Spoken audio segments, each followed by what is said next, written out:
This is how you make your typical paper airplane. You do some folds there, fold here, and boom, you get 2 wings and a body. But there's a slight problem. You see, these paper airplanes don't really look like your conventional airplanes that fly in the skies. So my challenge is to take a normal blank piece of paper and turn it into all these different types of aircrafts that fly in the skies. But there are 3 main rules I have to follow for this challenge. Rule number 1, I can't use more than 1 piece of paper. Rule number 2, it has to at least look close to the airplane. And number 3, it has to fly. This is part 2 of the series, and since on my last short I got a lot of comments saying to do the 747, so that's what we're going to be making today. Now for the 747, I was thinking I was going to think of taking the same Airbus A380 concept, where I would just like fold it and then kind of bend the wings twice. I mean, I did that for both planes last time. And then I would cut the nose, right? So I could do that, but the main thing is that if you look at the 747, like the head goes up and then is curved down. And the reason why I can't just cut all of that just using the same concept is that we have this, so it would just open a bunch of holes. So I might just test out like bending this further down and then maybe cutting here first. But then that would interfere with the tail. So I'm still trying to think for how I'm gonna do this, but might as well just try.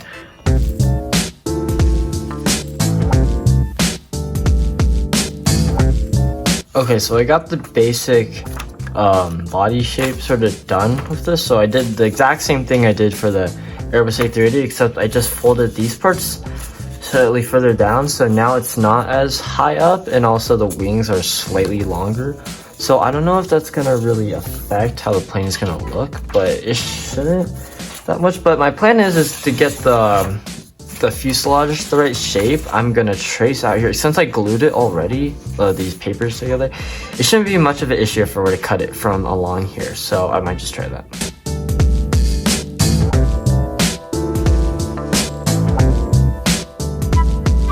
Okay, so it did actually work pretty well, so I did have to glue these inner parts, but now I'm seeing a pretty big problem. I'm looking at the photos right here, right? And these wings, they should be at least like, according to the thing, about like right here, and they're really up front, and that's kind of a problem I was seeing with like using this strategy, because then the wings are always going to be in this place no matter what. Or if I could fold it the other way. So that's a bit of a problem, and kind of the wing placement is important to make the plane look good. So I think, you know, I might try to slant when I'm folding the first edges, so I might just try that on just a scrap piece of paper. Let's see how that goes.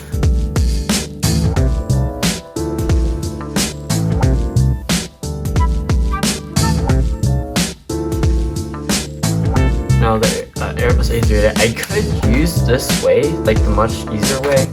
It's just because the wings and the placement were like perfect, where I could just do it normally. But with the 747, these wings are much, I guess, not as steep, and also it is much further back. So it's really, I can't use this method, because if you compare these two, see how much more steeper that is. It would look like a Concorde sort of 747. But now the front is super flimsy, and I really don't like that, because now it just looks like it just added a piece of paper in the front. But now these wings are like super flimsy, because 747 wings are really small and skinny. And at this scale, you know, it's really hard to make something like that fly. So we're gonna have to try again. Okay, so I did actually find something that will be pretty useful. So I did make this like cardboard little, tiny model of the 747.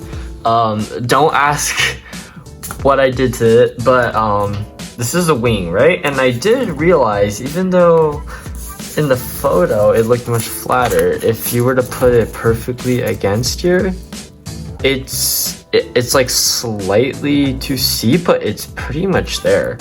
So I guess the steepness on this works, but when I'm looking at this, I've used hot glue for this, and then if you see there, you can see that's where it starts, right? And if I were to compare the length to this and that, it's not that far off. It's just maybe like, hold on, from there to here. So it's like maybe a little bit off. But even then, if I were to like compare to where that hawk blue line begins, it is way further back. And also, since it's smaller, it should be even further back. So,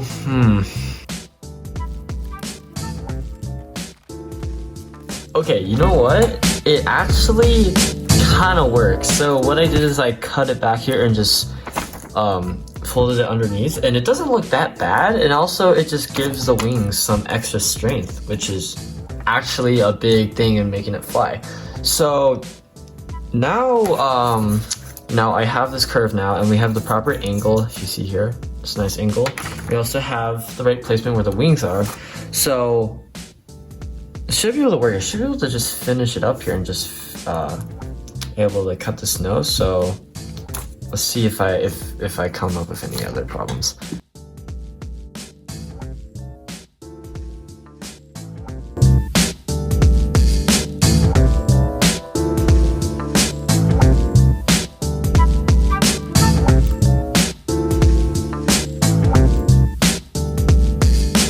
Okay, after a lot of trial and error, a lot of just folding and cutting, finally got it, and it actually looks quite good. It actually turned out way better than I thought. I thought I was in trouble.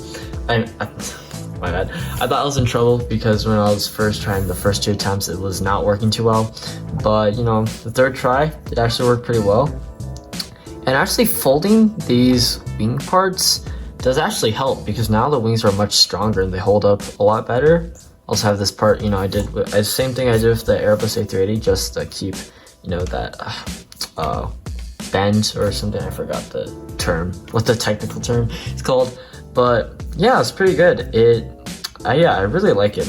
I still like how the Airbus turned out. I think it was just, this one's a lot easier to make, and this one I had to cut this. So this one's a lot harder to get together, but yeah, it's pretty good. But you have to test fly. Okay, so I might actually, since these wings are further back now, so the head is now heavier, I might just try it without adding any weight. So let's just see how it flies just without any changing to the wings. Okay, so I kind of fixed the rudder. I did realize it was turning left a lot, and that was because the rudder was a little off center. So looking at that, it's pretty straight. Yeah, when it's just like paper thin like that, it's gonna be a little off, but that should work now. Let's try it. Okay, so okay, I'm gonna call that finished. I am kind of surprised it's actually able to fly pretty well without like any adjustments. Unlike the Airbus A380, I had to add a little bit of weight on the front just so that it can fly well. This one's actually slightly nose heavy, but you know, it doesn't really matter when I just fly it throw it a little quicker and just put it at a better angle. So yeah, it's pretty good. Now we got the 747, the Airbus A380, and the Skyhawk 5000. This is one of the first fighters, but I am really liking the jet airliners. These are looking really nice. So comment down below what plane I should do next, because I'm going to be doing every single jet aircraft and turn it into an airplane, paper airplane. So bye, thank you for watching.